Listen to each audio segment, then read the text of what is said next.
आप देख रहे हैं इंडिया न्यूज। आपके साथ मैं हूं रचना बंसल। आज भी राहत की खबर कोरोना से जुड़ी हुई ये है कि आज केस एक बार फिर से घटे हुए हैं, लेकिन अब मौत के आंकड़े को देखने के बाद 24 घंटे में कोरोना के केसेस में भारी कमी। 3,11,000 से ज्यादा केस सामने आए हैं सिर्फ 24 घंटे में, लेकिन मौत का आंकड़ा 4,077 है। एक बार फिर से 4,000 को क्रॉस किया है आंकड़ा।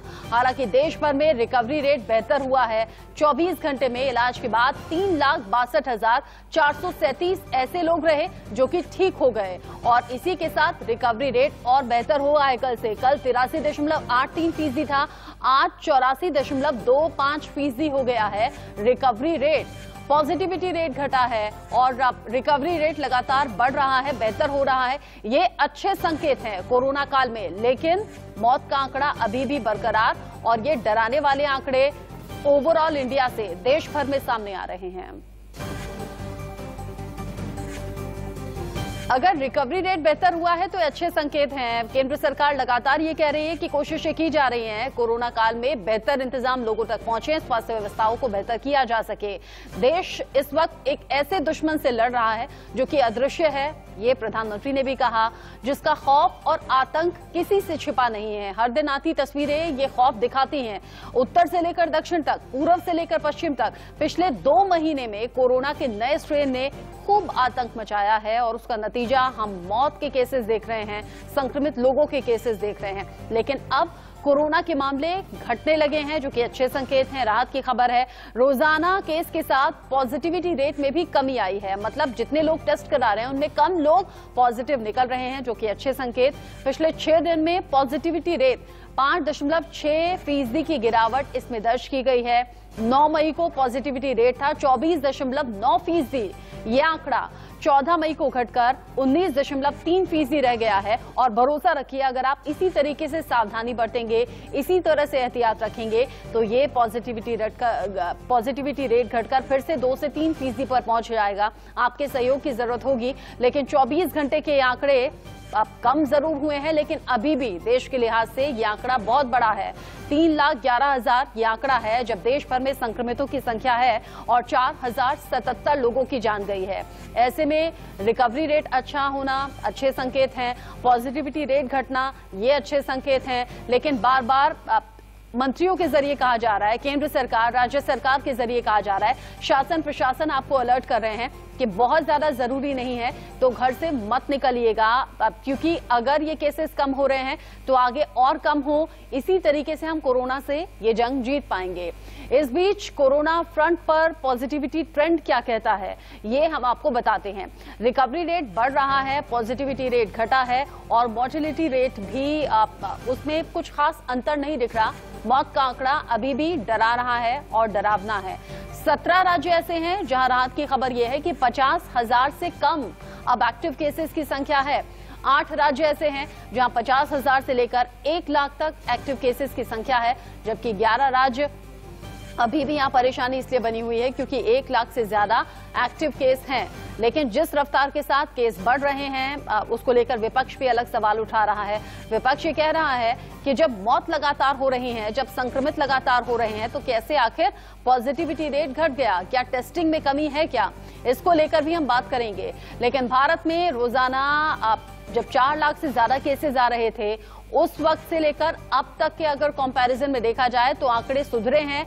अब 3 लाख से 3.5 लाख से कम केसेस आ रहे हैं। 3,11,000 आज का आंकड़ा है। अब ऐसे में हम सवाल इससे भी पूछ रहे हैं कि क्या वाकई हम कोरोना काल में कोरोना के खिलाफ जंग जीतने की तरफ आगे बढ़ रहे हैं, या फिर ये टेस्टिंग की कमी है? क्योंकि विपक्ष कह रहा है कि डेटा को कंट्रोल करना चाहती है सरकार, इसीलिए टेस्टिंग कम हो गए।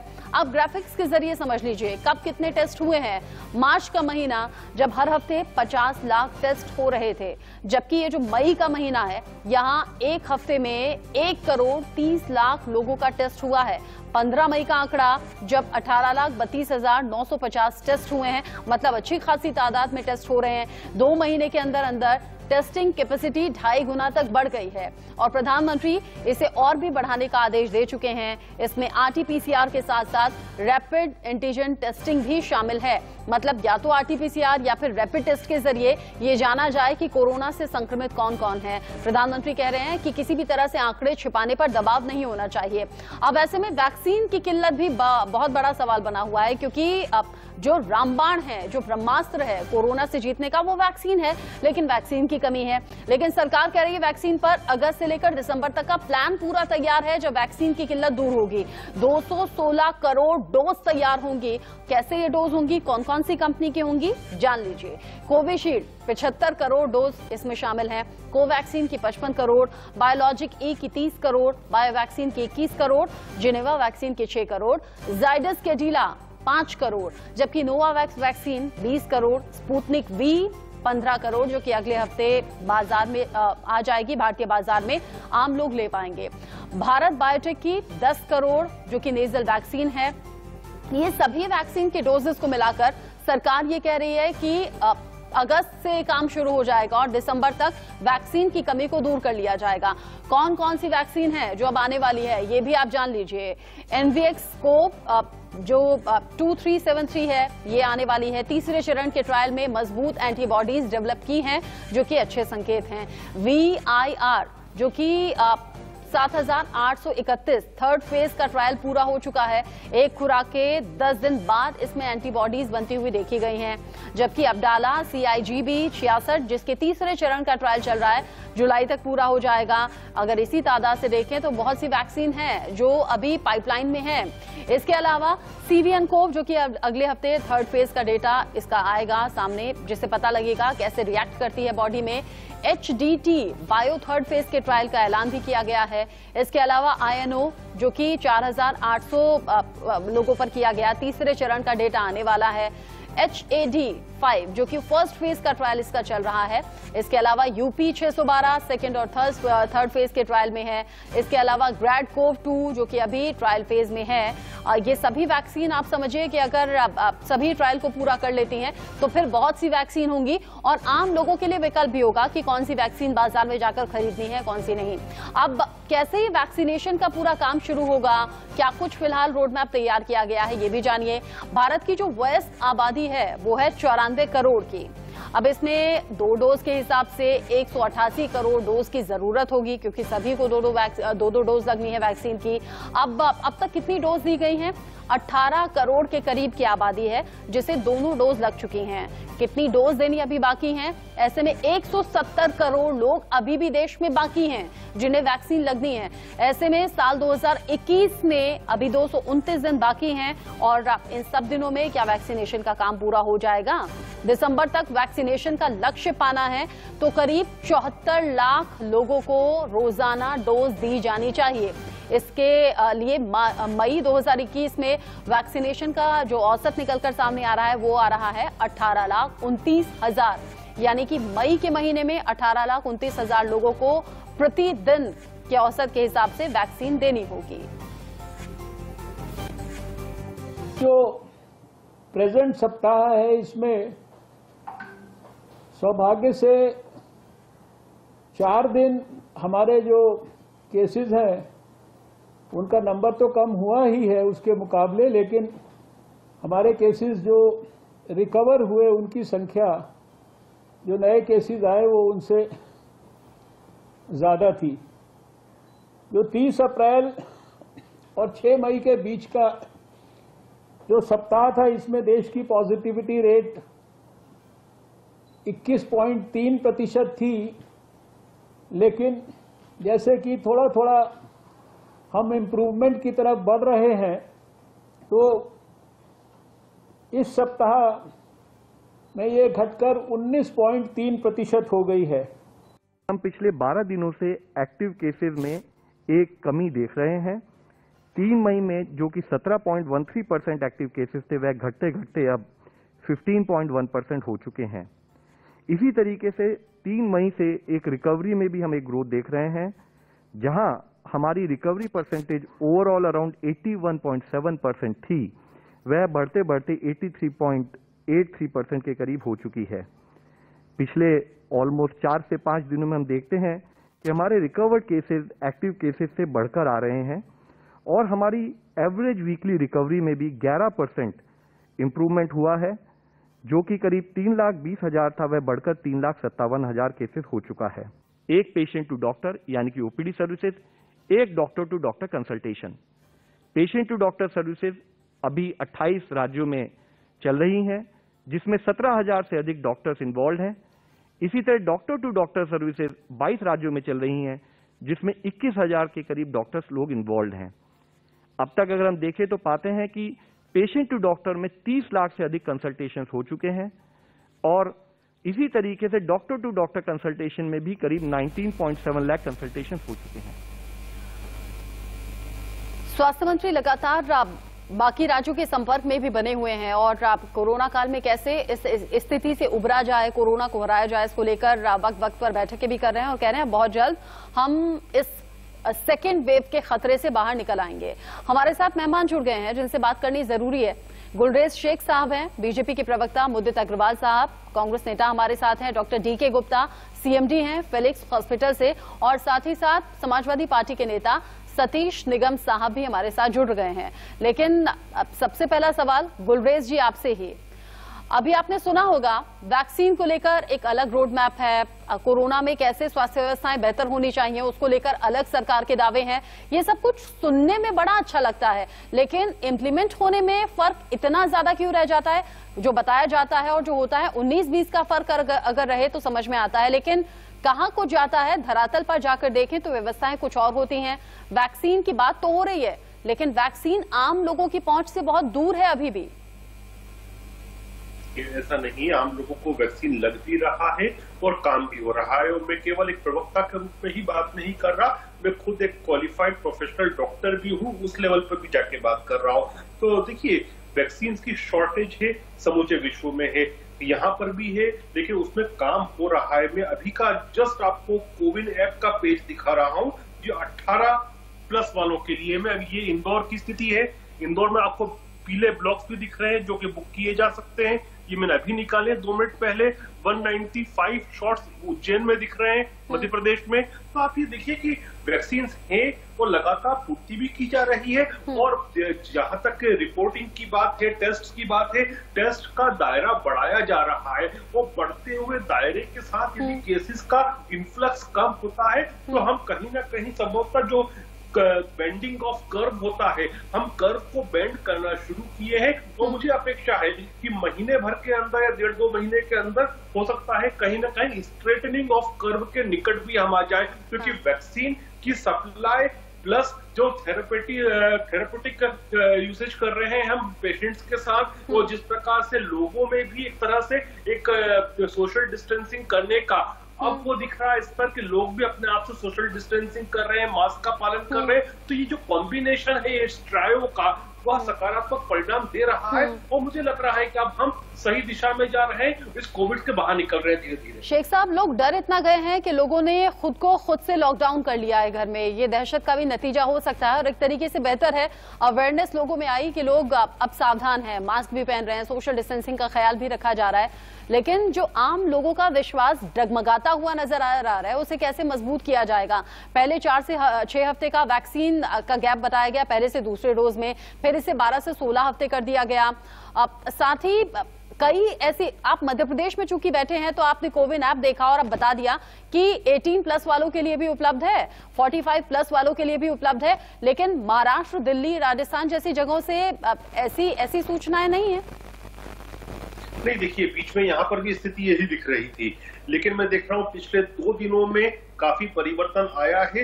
वो येलो और ग्रीन स्लॉट्स दिखना शुरू हुए हैं रेड की तुलना में। तो सभी जगह जैसे जैसे समय बीतता जा रहा है, वैक्सीन की सप्लाई भी बढ़ती जा रही है। कि आपने ये नहीं कहा कि पहले ऐसा हो रहा था, अब स्थिति सुधर रही है। मुझे लगा कि आप कहेंगे कि गैर बीजेपी शासित राज्यों में ऐसा जानबूझकर किया जाता है। मुद्दित जी, गुलरेज साहब तो कह रहे हैं कि सब कुछ ठीक है और ठीक होने की कगार पर है, आप सहमत हैं? जी, देखिए, मुझे लगा था गुरजीत जी आज आएंगे तो सच बोलेंगे, लेकिन वो तो खुद कह रहे हैं कि वैक्सीन की कोई दिक्कत ही नहीं है। जब वैक्सीन की कोई दिक्कत ही नहीं है तो मोदी जी टास्क फोर्स किस लिए बना रहे हैं? सप्लाई सारी आ रही है, रोज सबको वैक्सीन लग रही है, हिंदुस्तान में सब कुछ ठीक है, तो फिर ये इतनी हफड़ा तफरी क्यों हो रही है कि अच्छा अब हम वैक्सीन देखते हैं कहां से आता है? फिर तो जैसे चल रहा है वैसे चलने दीजिए। मैंने कहा कभी बोल रहे हैं, पूर्ति भी हो रही है। देखिए उनको बोलिए, थोड़ा बीच में नहीं बोलेंगे तो अच्छा है, अगर बोलेंगे तो फिर आप उनको बोलने दीजिए, मैं फिर चुप्पी हो जाता हूं। नहीं, आप अपनी बात रखिए, गुलरेज साहब सुनेंगे आपको। ये ठीक नहीं है ऐसे बीच में तो वाकई में दिक्कत है। देखिए मैं तो एक बात कहता हूँ, मैं तो हमेशा हर डिबेट पे आके ये कहता हूँ, जो हो गया हो गया, सबकी गलतियां थी, सेंटर की गलती थी, स्टेट्स की गलती थी। 22 राज्यों में चल रही हैं, जिसमें 21,000 के करीब डॉक्टर्स लोग इन्वॉल्व हैं। अब तक अगर हम देखें तो पाते हैं कि पेशेंट टू डॉक्टर में 30 लाख से अधिक कंसल्टेशन हो चुके हैं, और इसी तरीके से डॉक्टर टू डॉक्टर कंसल्टेशन में भी करीब 19.7 लाख कंसल्टेशन हो चुके हैं। स्वास्थ्य मंत्री लगातार बाकी राज्यों के संपर्क में भी बने हुए हैं, और कोरोना काल में कैसे इस स्थिति से उबरा जाए, कोरोना को हराया जाए, इसको लेकर वक्त वक्त पर बैठकें भी कर रहे हैं और कह रहे हैं बहुत जल्द हम इस सेकेंड वेव के खतरे से बाहर निकल आएंगे। हमारे साथ मेहमान जुड़ गए हैं जिनसे बात करनी जरूरी है। गुलरेज शेख साहब हैं, बीजेपी के प्रवक्ता मुद्दित अग्रवाल साहब, कांग्रेस नेता हमारे साथ हैं डॉक्टर DK गुप्ता, CMD हैं फिलिक्स हॉस्पिटल से, और साथ ही साथ समाजवादी पार्टी के नेता सतीश निगम साहब भी हमारे साथ जुड़ गए हैं। लेकिन सबसे पहला सवाल गुलरेज जी आपसे ही, अभी आपने सुना होगा वैक्सीन को लेकर एक अलग रोड मैप है, कोरोना में कैसे स्वास्थ्य व्यवस्थाएं बेहतर होनी चाहिए उसको लेकर अलग सरकार के दावे हैं। ये सब कुछ सुनने में बड़ा अच्छा लगता है, लेकिन इम्प्लीमेंट होने में फर्क इतना ज्यादा क्यों रह जाता है? जो बताया जाता है और जो होता है 19-20 का फर्क अगर रहे तो समझ में आता है, लेकिन कहां को जाता है धरातल पर जाकर देखें तो व्यवस्थाएं कुछ और होती हैं। वैक्सीन की बात तो हो रही है, लेकिन वैक्सीन आम लोगों की पहुंच से बहुत दूर है अभी भी। ऐसा नहीं, आम लोगों को वैक्सीन लग भी रहा है और काम भी हो रहा है, और मैं केवल एक प्रवक्ता के रूप में ही बात नहीं कर रहा, मैं खुद एक क्वालिफाइड प्रोफेशनल डॉक्टर भी हूँ, उस लेवल पर भी जाके बात कर रहा हूँ। तो देखिए वैक्सीन की शॉर्टेज है, समूचे विश्व में है, यहाँ पर भी है, लेकिन उसमें काम हो रहा है। मैं अभी का जस्ट आपको कोविन ऐप का पेज दिखा रहा हूँ जो 18+ वालों के लिए। मैं अभी ये इंदौर की स्थिति है, इंदौर में आपको पीले ब्लॉक्स भी दिख रहे हैं जो कि बुक किए जा सकते हैं, ये मैंने अभी निकाले 2 मिनट पहले। 195 शॉट्स उज्जैन में दिख रहे हैं मध्य प्रदेश में।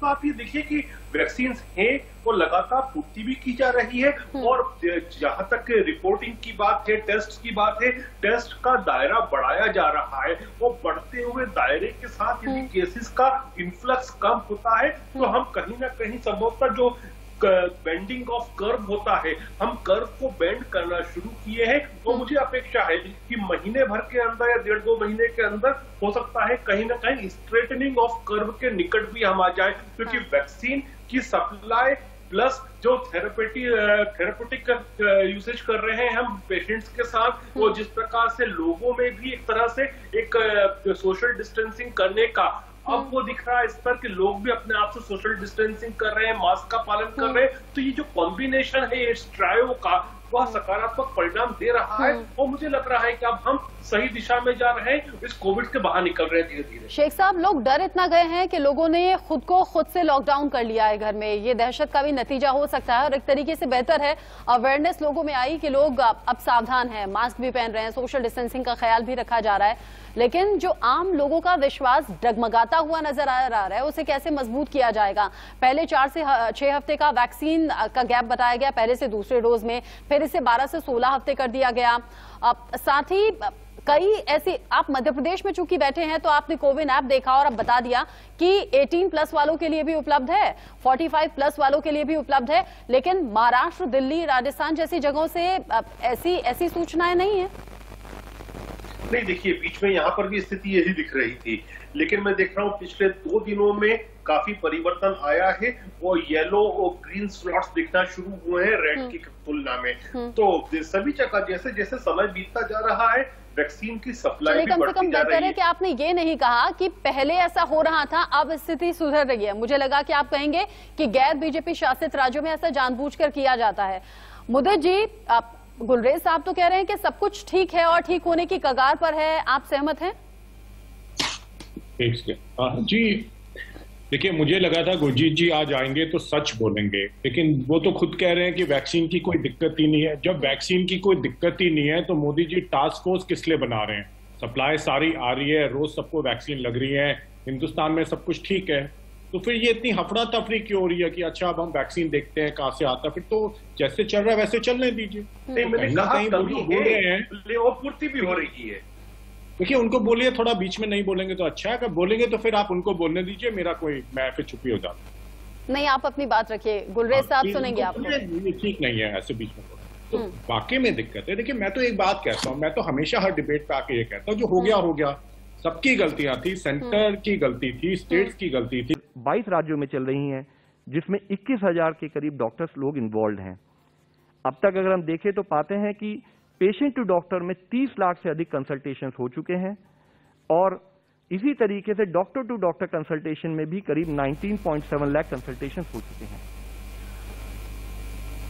स्वास्थ्य मंत्री लगातार बाकी राज्यों के संपर्क में भी बने हुए हैं, और कोरोना काल में कैसे इस स्थिति से उबरा जाए, कोरोना को हराया जाए, इसको लेकर वक्त पर बैठकें भी कर रहे हैं और कह रहे हैं बहुत जल्द हम इस सेकेंड वेव के खतरे से बाहर निकल आएंगे।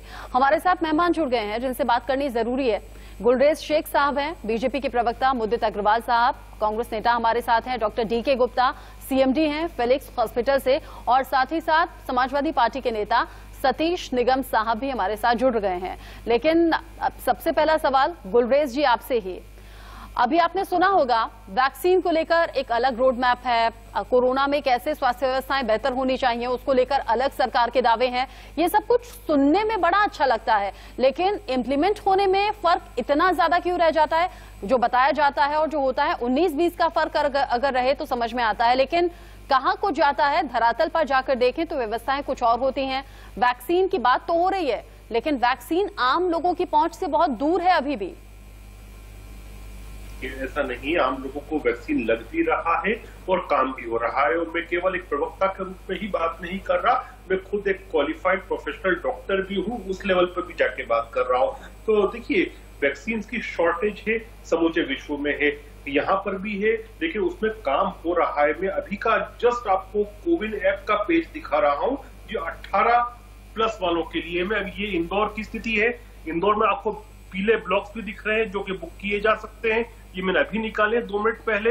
195 शॉट्स उज्जैन में दिख रहे हैं मध्य प्रदेश में। तो आप ये देखिए कि वैक्सीन है और लगातार पूर्ति भी की जा रही है, और जहां तक रिपोर्टिंग की बात है, टेस्ट की बात है, टेस्ट का दायरा बढ़ाया जा रहा है, वो बढ़ते हुए दायरे के साथ यदि केसेस का इन्फ्लक्स कम होता है तो हम कहीं ना कहीं संभवतः जो बेंडिंग ऑफ कर्व होता है, हम कर्व को बेंड करना शुरू किए हैं। तो मुझे अपेक्षा है कि महीने भर के अंदर या 1.5-2 महीने के अंदर हो सकता है कहीं ना कहीं स्ट्रेटनिंग ऑफ कर्व के निकट भी हम आ जाए, क्योंकि वैक्सीन की सप्लाई प्लस जो थेरेपेटिक यूसेज कर रहे हैं हम पेशेंट्स के साथ, वो जिस प्रकार से लोगों में भी एक तरह से एक सोशल डिस्टेंसिंग करने का अब वो दिख रहा है इस पर कि लोग भी अपने आप से सोशल डिस्टेंसिंग कर रहे हैं, मास्क का पालन कर रहे हैं। तो ये जो कॉम्बिनेशन है इस ट्रायो का, वह सकारात्मक परिणाम दे रहा है, और मुझे लग रहा है कि अब हम सही दिशा में जा रहे हैं, इस कोविड के बाहर निकल रहे हैं धीरे धीरे। शेख साहब, लोग डर इतना गए हैं कि लोगों ने खुद से लॉकडाउन कर लिया है घर में। ये दहशत का भी नतीजा हो सकता है, और एक तरीके से बेहतर है अवेयरनेस लोगों में आई कि लोग अब सावधान हैं, मास्क भी पहन रहे हैं, सोशल डिस्टेंसिंग का ख्याल भी रखा जा रहा है। लेकिन जो आम लोगों का विश्वास डगमगाता हुआ नजर आ रहा है, उसे कैसे मजबूत किया जाएगा? पहले 4 से 6 हफ्ते का वैक्सीन का गैप बताया गया पहले से दूसरे डोज में, फिर इसे 12 से 16 हफ्ते कर दिया गया। साथ ही कई ऐसे, आप मध्य प्रदेश में चूंकि बैठे हैं तो आपने कोविन ऐप देखा और अब बता दिया कि 18+ वालों के लिए भी उपलब्ध है, 45+ वालों के लिए भी उपलब्ध है, लेकिन महाराष्ट्र, दिल्ली, राजस्थान जैसी जगहों से ऐसी सूचनाएं नहीं है। नहीं, देखिए बीच में यहाँ पर भी स्थिति यही दिख रही थी, लेकिन मैं देख रहा हूँ पिछले 2 दिनों में काफी परिवर्तन आया है, वो येलो और ग्रीन स्लॉट्स दिखना शुरू हुए हैं रेड की तुलना में। तो सभी जगह जैसे जैसे समय बीतता जा रहा है, वैक्सीन की सप्लाई भी बढ़ती जा रही है। कि आपने ये नहीं कहा कि पहले ऐसा हो रहा था, अब स्थिति सुधर रही है। मुझे लगा कि आप कहेंगे कि गैर बीजेपी शासित राज्यों में ऐसा जानबूझकर किया जाता है। मुद्दित जी, गुलरेज साहब तो कह रहे हैं कि सब कुछ ठीक है और ठीक होने की कगार पर है, आप सहमत हैं? जी देखिए, मुझे लगा था गुरजीत जी आज आएंगे तो सच बोलेंगे, लेकिन वो तो खुद कह रहे हैं कि वैक्सीन की कोई दिक्कत ही नहीं है। जब वैक्सीन की कोई दिक्कत ही नहीं है तो मोदी जी टास्क फोर्स किस लिए बना रहे हैं? सप्लाई सारी आ रही है, रोज सबको वैक्सीन लग रही है, हिंदुस्तान में सब कुछ ठीक है, तो फिर ये इतनी हफड़ा तफरी क्यों हो रही है कि अच्छा अब हम वैक्सीन देखते हैं कहाँ से आता है? फिर तो जैसे चल रहा है वैसे चलने दीजिए। नहीं, मैंने कहा कमी है, पूर्ति भी हो रही है। देखिए उनको बोलिए, थोड़ा बीच में नहीं बोलेंगे तो अच्छा है, अगर बोलेंगे तो फिर आप उनको बोलने दीजिए, मैं फिर चुप्पी हो जाता। नहीं, आप अपनी बात रखिए, गुलरेज साहब सुनेंगे आपको। ये ठीक नहीं है ऐसे बीच में तो वाकई में दिक्कत है। देखिए मैं तो एक बात कहता हूँ, मैं तो हमेशा हर डिबेट पे आके ये कहता हूँ, जो हो गया, सबकी गलतियां थी, सेंटर की गलती थी, स्टेट्स की गलती थी, केजरीवाल जी की गलती थी, मोदी जी की गलती थी, लेकिन वो तो हो गया ना। अब बैठे साथ में और ये देखें आगे कैसे काम करना है, आगे मिलके कैसे काम करना है। एक वैक्सीन स्ट्रैटेजी बनाई है। वैक्सीन स्ट्रैटेजी में जो वैक्सीन है वो सारी केंद्र सरकार खरीदे, चाहे ग्लोबल टेंडर से खरीदे चाहे यहाँ से खरीदे, उसका प्लान स्टेट के साथ शेयर करे और फिर हर स्टेट को बताए कि हर महीने हम आपको इतनी डोजेस देंगे और फिर जो डिस्ट्रीब्यूशन का काम है वो स्टेट करे। आई थिंक अगर ये एक काम कर लेंगे तो जनता में भी एक विश्वास आएगा कि जो उनके पॉलिटिकल लीडर्स हैं लड़ नहीं रहे, आपस में साथ में मिलकर काम करें। और ये सबके मिलने से ही होगा। मोदी जी, लेकिन मोदी जी उत्तर प्रदेश की जो स्थिति है, हाँ ठीक है, बोलिए। मैं हर जगह बोल रहा हूँ, मोदी जी जो स्टेट को ब्लेम कर रहे हैं, केजरीवाल जी रोज जाके सेंटर को ब्लेम कर रहे हैं, इससे लोगों का कोई भला नहीं होने वाला। आप अपने ऑक्सीजन की सप्लाई आगे के लिए ठीक रखिए, हॉस्पिटल बेड्स का इंतजाम कीजिए, ऑक्सीजन बेड्स का इंतजाम कीजिए, वेंटिलेटर्स का इंतजाम कीजिए, प्लाज्मा बैंक्स का इंतजाम कीजिए, आईसीयू का इंतजाम कीजिए, ये सारे काम कीजिए। अगर आप ये सारे काम अब भी कर लेंगे, अपने से सबक लेके अगर हम आगे करते हैं तो इसमें देश का ही फायदा होगा, देश के लोगों और जब सियासत होती है तो बड़ा दुख एक तरीके से दोगुना हो जाता है उन परिवारों का जिन्होंने अपनों को खोया है या फिर जो अभी भी जिंदगी और मौत के बीच में जंग लड़ रहे हैं, अस्पतालों के लिए जूझ रहे हैं। अब उत्तर प्रदेश में मुख्यमंत्री योगी आदित्यनाथ बड़े एक्टिव मोड में दिख रहे हैं। कोविड से उन्होंने रिकवरी के बाद अब तूफानी दौरा भी कर रहे हैं, गाजियाबाद, नोएडा, मेरठ सब जगह पहुंचकर कोविड के इंतजामों का जायजा लेने के लिए मुख्यमंत्री पहुंचेंगे सतीश जी। लेकिन क्या गांवों में भी टीम सक्रिय हैं? जैसे कि मुख्यमंत्री ने निर्देश दिए हैं, गांव-गांव टीम पहुंचे, टेस्टिंग होनी चाहिए, दवा पहुंचनी चाहिए। मुख्यमंत्री जी जितना दौरा आप कर रहे हैं इसके अगर चौथाई काम भी अगर कर लिया होता तो मेरा मानना है आज हमारे प्रदेश की स्थिति ऐसी नहीं होती। और ठीक है, अच्छी बात है, काम कर रहे हैं, दौरा कर रहे हैं,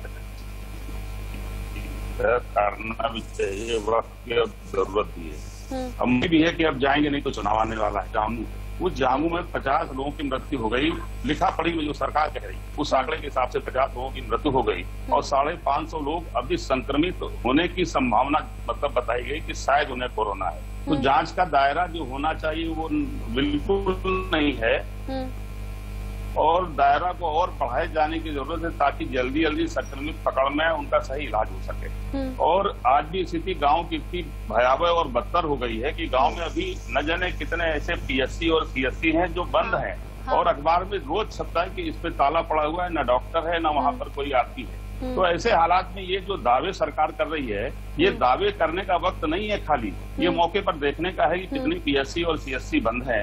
और सीएससी पीएससी में तो ज्यादातर गांव के लोग पहुंचते हैं। तो मेरा मानना है कि जब इस तरीके से हालत सतीश जी आपकी बात से सहमत होते हुए आपकी बात से सहमत होते हुए आप जिन कमियों का जिक्र कर रहे हैं, ठीक कह रहे हैं, कई जगह ऑक्सीजन की कमी अभी भी है, कई जगह दवा नहीं है, टेस्टिंग नहीं है, इंतजाम नाकाफी पूरे देश में जगह जगह देखने को मिल रहे हैं। लेकिन उसके बावजूद मुख्यमंत्री योगी आदित्यनाथ पहुंचते भी हैं, जायजा लेते भी हैं, निर्देश दे भी रहे हैं, लेकिन मुख्य विपक्षी पार्टी हैं आप, अखिलेश यादव, कहीं दिखते नहीं। इसको लेकर भी आपसे सवाल होना चाहिए। अब आप ये मत कहिएगा कि सत्ता में चूंकि बीजेपी है तो काम वही करेंगे, जिम्मेदारी आपकी भी बनती। डॉक्टर डीके गुप्ता, मुझे बताइएगा, जो लोग अभी तक एक डोज ले चुके थे वैक्सीन की, उन्हें 4 से 6 हफ्ते का वक्त बताया गया था दूसरे डोज के लिए कि इतना अंतर रखना चाहिए, अब अचानक से 12 से 16 हफ्ते हो गया। साथ ही जो लोग कोविड से रिकवर हुए थे, पहले कहा जा रहा था 1 महीने बाद आप वैक्सीन लगवा सकते हैं, उनके लिए ये अंतर बढ़ाकर 6 महीने कर दिया गया। ये कितना सही है या फिर कितना फायदेमंद है?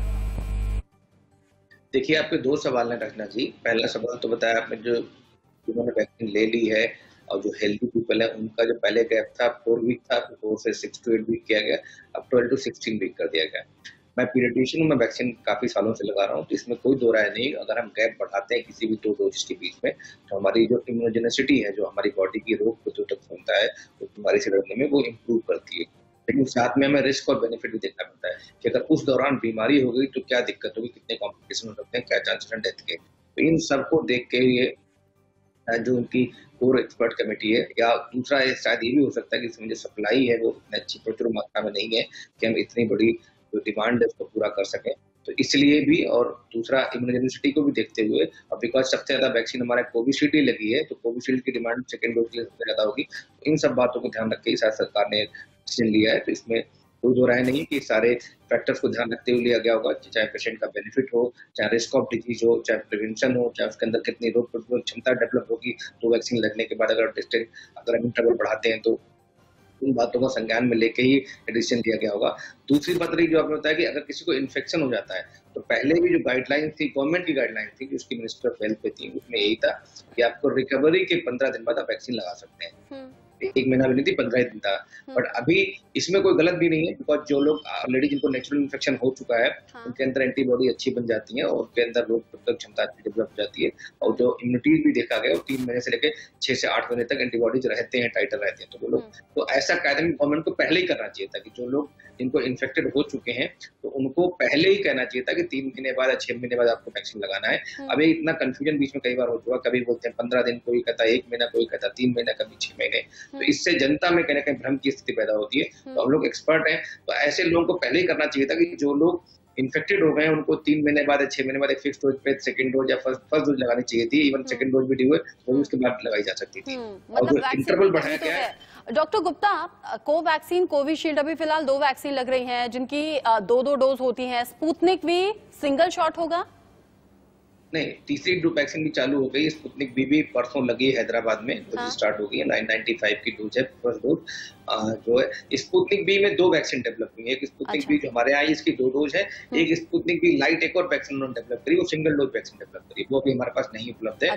हमारे पास सिर्फ स्पुतनिक बी 2 डोज वाली है। एक और है सिंगल डोज वाली वैक्सीन, जॉनसन एंड जॉनसन, वो अभी हमारे यहाँ ना तो कोई कोलैबोरेशन हुआ, ना है उसको इम्पोर्ट कर रहे हैं। तो अभी बहुत सारी ऐसी वैक्सीन हैं जो अच्छी वैक्सीन है, जो प्रॉमिसिंग वैक्सीन है, जैसे उसमें मॉडर्ना हो, फाइजर हो, या हमारा इसकी बात करते हैं जॉनसन एंड जॉनसन और स्पुतनिक वी की लाइट वैक्सीन। उसके अलावा 12-15 वैक्सीन और हैं जिनको दुनिया के विभिन्न हिस्सों में अप्रूवल मिला हुआ है, जो कि अभी पाइपलाइन में है और उन्हें आने में वक्त लगेगा। लेकिन लोग ऐसा बातें करते हैं, जैसी जैसी फिलहाल स्थिति वो देख रहे हैं, सिचुएशन देख रहे हैं। एक चीज और आपने लिस्ट दिखाई थी जिसमें 216 करोड़ वैक्सीन का दिखाया था कि अगले दिसंबर तक हमारे पास हम लोग प्रोडक्शन कर लेंगे और शायद काफी हद तक डिमांड सप्लाई गैप को पूरा करेंगे। पर उसमें जो है 150 करोड़ वैक्सीन तो ठीक दिख रही है। उसमें जो हम कोविशील्ड और कोवैक्सीन की बात करते हैं, स्पुतनिक के अराउंड 140 CR कैप्सूल वैक्सीन होती हैं। तो बाकी वैक्सीन तो अभी ट्रायल में चल रही है। तो सरकार को ये भी चाहिए कि इन ट्रायल को एक्सपेडाइट करे, फेज 2 टेस्ट ट्रायल को, और जल्दी से उनको DCGI और सब्जेक्ट एक्सपर्ट कमेटी और CDSCO का अप्रूवल दिलवाए। अभी तो उनको अप्रूवल ही नहीं मिला है।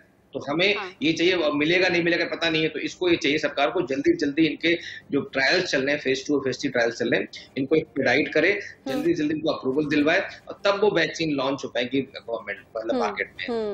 मतलब वैक्सीन की कमी तो है, मतलब कि गफलत में रह गई सरकार, सबको मिलकर काम करना चाहिए और चाहिए था। देखिए, मोहन राव जी जो हैं वह आईना दिखाते हैं और वे पॉलिटिक्स से परे, हर चीज से परे हैं। तो उनको जो उचित लगा उन्होंने कहा, और उनकी आंखों, उनकी बातें जो हैं वो हमारे सर आंखों पर हैं, और उस पर डेफिनेटली सरकार विमर्श भी करती है, चिंतन भी करती है, मंथन भी करती है, और उसके अनुरूप कार्यशैली भी होती है। लेकिन अभी जिस प्रकार से मेरे कांग्रेस के मित्र कह रहे थे कि इस तरह से ये दिखा रहे हैं कि वैक्सीन का शॉर्टेज नहीं है, मैंने कभी नहीं कही ये बात कि शॉर्टेज नहीं है। हम मानते हैं कि शॉर्टेज है, डिमांड ज्यादा है, सप्लाई कम है, लेकिन आप ये भी मत भूलिए कि उसका जिस प्रकार से प्रोक्यूरमेंट हो रहा है और जिस स्पीड से हो रहा है, उसके लिए भी कम से कम सराहना करना चाहिए। आज के समय भारत जो है वो सबसे ज्यादा प्रतिदिन वैक्सीन लगा रहा है अपनी जनसंख्या को दुनिया में। तो हम बहुत रैपिडली आगे बढ़ रहे हैं, और हम आपको दावे के साथ ये कह सकते हैं कि हम दिसंबर तक समूची जनसंख्या को, स्पेशली जो एडल्ट जनसंख्या है 45 प्लस, नहीं कि जिस तेजी की बात आप कर रहे हैं, जिस स्पीड की बात आप कर रहे हैं, जिस काम की बात आप कर रहे हैं, 1 साल मिला था बीच में, इसमें अगर वो तेजी दिखाई होती अस्पतालों को लेकर, स्वास्थ्य व्यवस्थाओं को लेकर या वैक्सीन को लेकर, तो स्थिति कुछ और होती। नहीं मैडम, देखिए डबल म्यूटेशन या ट्रिपल म्यूटेशन, सौभाग्यवश ट्रिपल म्यूटेशन तो अपना खत्म हो गया आकर, लेकिन डबल म्यूटेशन आएगा और इस प्रकार से आएगा किसी ने नहीं सोचा था। देखिए मेरे साथ डॉक्टर गुप्ता भी पैनल में है, मैं भी डॉक्टर हूँ। आप ये देखिए कि दुनिया के कई देश हैं, जैसे न्यूजीलैंड हुआ या ऑस्ट्रेलिया हुआ, उनमें सेकंड वेव का प्रकोप आया ही नहीं। तो इतना रैपिडली आएगा और डबल म्यूटेंट के साथ आएगा। सर आप डॉक्टर कह रहे हैं खुद, तो आपको ये तो मालूम ही होगा, सेकंड वेव की जानकारी पहले से सरकार को दे दी गई थी, लेकिन उस वक्त चुनाव ज्यादा जरूरी लग रहे थे, पहले से इंतजाम कोरोना को लेकर हो सकते थे, तब रैलियों में हजारों की भीड़ जुट रही थी। देखिए उस समय स्थिति परिस्थिति अलग थी, और जहां तक चुनाव की बात है, बड़ा स्पष्टता मैं कह रहा हूं कि इसमें हम ऑपोजिशन से भी समर्थन मांगेंगे।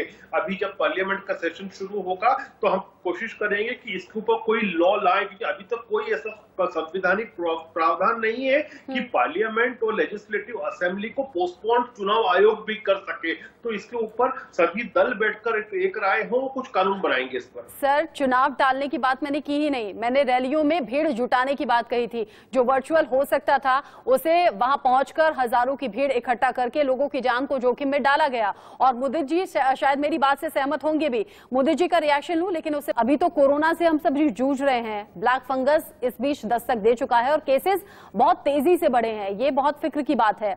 इस बीच अगर मोहन भागवत कहते हैं कि गफलत में रह गई सरकार, उसी का नतीजा ये है, तो ये कौन सी गफलत का जिक्र कर रहे हैं? वो जिसमें चुनावों को ऊपर रखा गया, लोगों की जान पर कोई ध्यान नहीं दिया गया, या फिर ये उस गफलत का जिक्र कर रहे हैं जिसमें अगर कांग्रेस का कोई लीडर लोगों की हेल्प करता है तो पूछताछ उससे होती है, या फिर ये उस गफलत का जिक्र कर रहे हैं जहां आज के वक्त में अगर कोई सवाल पूछता है तो उस पर केस हो जाता है, एफआईआर हो जाता है, गिरफ्तारी हो जाती है?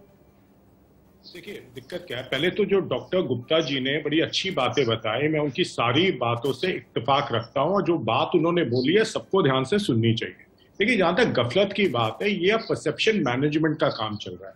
ये जो मोहन भागवत जी ने आज आके कहा है, उनको ये पता है कि मोदी जी की पॉपुलैरिटी हिंदुस्तान में कम हुई है और लोग सरकार के ऊपर उंगलियां उठा रहे हैं, तो उनको ये पीआर स्टंट, अब ये बीजेपी इस काम पे लग गई है कि कैसे लोगों की अटेंशन डाइवर्ट करें। ये पब्लिक सेंटिमेंट मैनेज करने का काम चल रहा है। जो माफ करना, मैं पॉलिटिक्स कहना नहीं चाहता, जो केजरीवाल जी ने भी दिल्ली में बड़ी अच्छी तरह करने की कोशिश की, ऑक्सीजन प्लांट नहीं लगाए, आईसीयू बेड का इंतजाम नहीं किया, वेंटिलेटर्स का इंतजाम नहीं किया, टेस्टिंग कम नहीं की, जिसकी वजह से कोरोना हुआ, सेकंड वेव का ध्यान नहीं रखा। दुनिया में सबको पता था सेकंड वेव आएगी, क्योंकि वायरस म्यूटेट करता है, कोई भी जो साइंटिस्ट है उनको ये चीज पता होती है। हमने उसकी तैयारी नहीं की, ना मोदी जी ने की, ना केजरीवाल जी ने की। तो जब कोरोना आया, पहले केजरीवाल जी परसेप्शन मैनेजमेंट में लग गए कि भाई ये तो सारी वैक्सीनेशन की गलती है, क्योंकि वैक्सीन नहीं हुई इसलिए ये हो रहा है। फिर ऑक्सीजन की गलती हो गई थी सारी, जो कि थी, लेकिन अपनी कमियां छुपाने के लिए ये चीज बोली जा रही थी। आज वो फिर वैक्सीनेशन कर रहे हैं। अभी डॉक्टर साहब आए थे एलएनजेपी के, कह रहे थे अब कोई दिक्कत नहीं, हमने 500 बेड बढ़ा दिए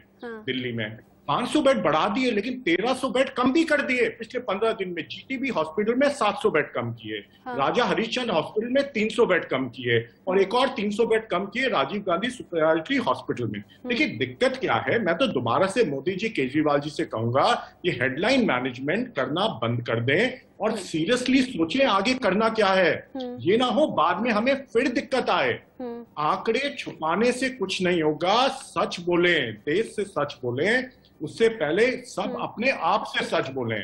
देखिए कहीं ना कहीं टेस्टिंग जो दिल्ली में 1,08,000 के करीब हो रही थी अप्रैल 15 के आसपास, उसको कम करके 70,000 कर दिया। तो अगर ऐसे हम कोरोना का कर्व फ्लैट करेंगे तो माफ करना फिर से हमें दिक्कत आने वाली है। मैं सिर्फ ये कह रहा हूँ, आज भी हालात बहुत बुरे हैं। डॉक्टर साहब आके कह रहे हैं आईसीयू बेड मिल रहे हैं, वो जो एलएनजेपी वाले हैं। मैंने कल कोशिश कर रहा हूँ 3 आदमियों को आईसीयू बेड मिल जाए, कहीं नहीं मिल रहा। पता नहीं ऐसी गलत बातें टीवी पे क्यों बोली जा रही हैं।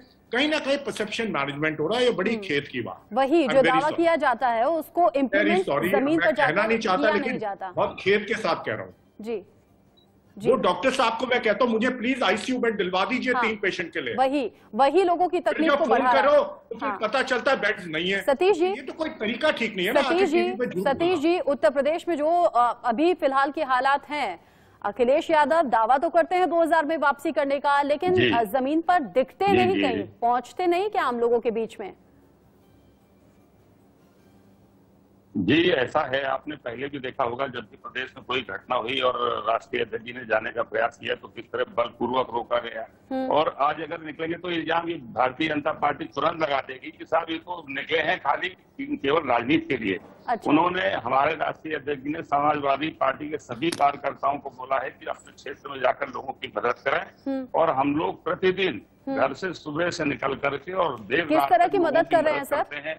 सर किस तरह की मदद पहुंचा रहे हैं आप लोग? थी तो हाँ सुनिए, जब क्राइसिस थी ये, आदमी के पास बेड नहीं था, ऑक्सीजन की व्यवस्था नहीं थी, दवाई नहीं मिल रही थी, तो हम लोगों ने पूरे दिन जितने कोविड सेंटर थे गवर्नमेंट ने बनाए थे, यहाँ पर सारे कोविड सेंटर के डॉक्टर से सीधे कम्युनिकेट करके लोगों को बेड दिलाते थे, ऑक्सीजन सिलेंडर दिलाते थे, ऑक्सीजन की व्यवस्था कराते थे। तो ये इसीलिए हम लोग, क्योंकि हमारे राष्ट्रीय अध्यक्ष जी का आह्वान था माननीय अखिलेश यादव जी का कि आप लोग लोगों की मदद करिए, तो न केवल सड़क पर बल्कि अपने घर में भी रह के देर रात तक पूरी रात लोगों की मदद करते थे। अच्छा। और अपने फोन 24 घंटे हम लोग खोल के रखते थे कि अगर रात को भी किसी को जरूरत पड़ जाए, और हम लोग इसके लिए व्यक्तिगत प्रयास करते थे। जब भी हमने यहाँ सरकार के कंट्रोल रूम को फोन लगाया तो पता लगा बेड नहीं है, लेकिन जब हमने व्यक्तिगत रूप से प्राइवेट हॉस्पिटल को कंसर्न किया और उनसे रिक्वेस्ट की तो उन्होंने कैसे ही मैनेज किया, लेकिन उन्होंने बेड हम लोगों को दिया।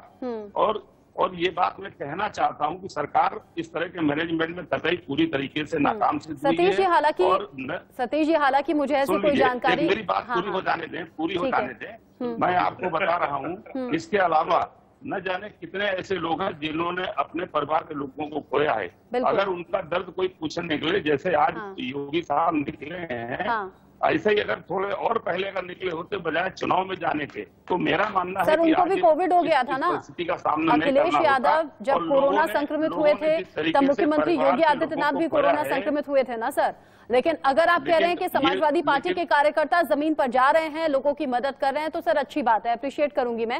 हालांकि वो बात अलग है कि मैंने किसी से सुना नहीं, लेकिन अच्छी बात है, लोग याद रखेंगे। 2022 में इसका रिजल्ट भी आपको मिलेगा अगर आप ऐसा कर रहे हैं तो। हाँ गुलरेज जी, बिल्कुल सही कह गुलरेज जी, लेकिन एक बात और कहना चाहता हूँ जी, एक बात मैं जल्दी से कहना चाहता हूँ कि आज जिन लोगों ने अपने परिवार के लोगों को खोया है, अगर उनके दर्द का जरा भी एहसास होता तो इसकी तैयारी पहले से की गई हो। लेकिन अब सेकेंड वेव में जब खतरा इतना ज्यादा है तो थर्ड वेव की तैयारी क्या है? गुलरेज साहब, अभी तो हम कोरोना से जूझ रहे हैं, अभी ब्लैक फंगस का खतरा और लोगों को परेशान कर रहा है, और ये तो सुनने में भी डरा रहा है कि जहां जिस ऑर्गन पर अटैक करेगा उसे काटकर अलग करना पड़ेगा। आंखों की रोशनी तक जा रही है, लोगों की जान जा रही है।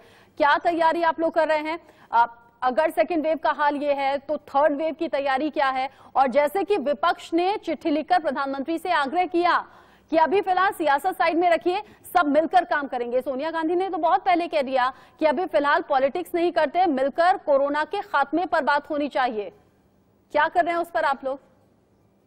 नहीं, हम तो पॉलिटिक्स कभी किए ही नहीं इसके ऊपर। आप देखिए ना कि प्रधानमंत्री महोदय हर बार मुख्यमंत्रियों से, सभी दलों के मुख्यमंत्री हैं, सभी प्रांतों के मुख्यमंत्री हैं, उनको साथ लेकर बात कर रहे हैं, उनसे साथ चर्चा कर रहे हैं, संवाद कर रहे हैं, उनको अलग से भी फोन कर रहे हैं। लेकिन कुछ लोग ऐसे भी हैं जो इंडोर मीटिंग जो होती है उसको भी पब्लिक कर देते हैं, टीवी पे टेलीकास्ट करते हैं, वो सबने देखा है। तो इस पे कोई, जब जानों की बात आती है और देश को बचाने की बात आती है तब किसी प्रकार की भी राजनीति नहीं होना चाहिए। लेकिन आपको लगता नहीं कि आम लोग जो हैं वो रिजल्ट्स में यकीन करते हैं, वो देखते हैं कि क्या हुआ है, चर्चा बैठकें, इससे मतलब नहीं है उन लोगों को जो अपनों को खो रहे हैं, जिनके घर में लगातार मौतें हो रही हैं सर?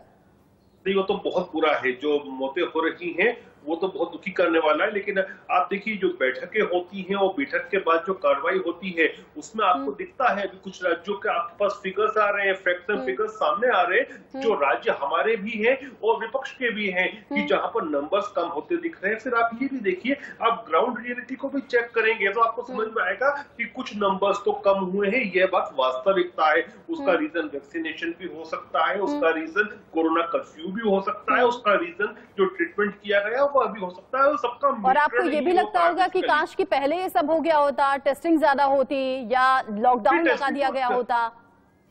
देखिए, लॉकडाउन जब लगा था पिछली बार, वो इसलिए लगा था क्योंकि उस समय तक हम इस वायरस के ना चरित्र को जानते थे, ना देश में पीपीई किट्स थे, ना टेस्टिंग किट्स थी, तो इसलिए पहली बार लगाया गया था। अभी तो जहां पर जो समस्याएं हैं, जहां 5% से ज्यादा यदि आपको रेट दिखता है पॉजिटिविटी का, तो वहां पर लॉकडाउन किया जाता है। पूरे देश में लगाने की आवश्यकता नहीं है मैडम। ठीक है, आपको ये भी मालूम होगा कि छत्तीसगढ़ के रायपुर में मुख्यमंत्री आवास, राजभवन या बाकी जो निर्माण कार्य हो रहे थे वो रोक दिए गए हैं फिलहाल, और ये उसके बाद हुआ है जब विपक्ष ने आग्रह किया सेंट्रल विस्टा को लेकर, बेरोजगारों के लिए पेंशन को लेकर, और साथ ही कोविड काल में फंड को इस्तेमाल करने को लेकर जब विपक्ष ने आग्रह किया, उसके बाद ये हुआ है, उसे भी अप्रिशिएट कीजिएगा। मुझे ऐसा लगता है आम नागरिक होने के नाते कि फिलहाल ये सभी चीजें साइड में रखनी चाहिए, आम लोगों की जान सबसे पहले है। बहुत शुक्रिया, बहुत शुक्रिया, और अपनी जिम्मेदारी को बखूबी निभाइए आगे, ऐसी हम उम्मीद करेंगे। गुलरेज शेख साहब, मुदित अग्रवाल सर और सतीश निगम साहब, बहुत शुक्रिया आपका हमारे साथ जुड़ने के लिए। कोविड काल है, मुश्किल वक्त है, मजबूती से साथ रहिएगा, इस वक्त को भी हम झेल जाएंगे, और हाँ, कोरोना हारेगा जरूर। जब देश कोरोना की भयावह मार झेल रहा है, इस मुश्किल वक्त में इंडिया न्यूज और पूरा ITV नेटवर्क आपकी मदद के लिए तैयार है। आपको देश दुनिया के जाने माने डॉक्टर्स की घर बैठे सलाह हम दिलवाते हैं। इसके लिए हमने इंडिया न्यूज OPD लाइव भी चला रखा है।